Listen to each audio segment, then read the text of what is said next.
darsanayaa muufo meesha waxaa noogu jira cajiin kiimada lagu soo shiiday waxaa kaloo ku darsanaynaa 2 koob bar oo bur ah sonkor bakin oo hal qaado weyn ah cusbo iyo kusar iyo toon aan isku darsanaynaa bakinta waxaan ugu daraa uma baahna bakin laakiin waxaan ugu darayaa maadaama aan dhaqsi aan rabo 10 daqiiqo gudahood insha Allah inaan ku sameeyaan rabaa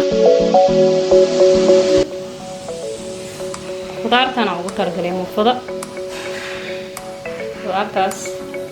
oo dhameystiran karood ku jiro bocor ku jiro yaanyo basal baradho bocor cadde yilib maskugu talagalay koosadana kama marmaayadana waa insha Allah waa la sameynayaa waa lagu daray bocorkeedii bardhadeeda insha Allah waa nala arki doontaa muufadana noo qabeeyay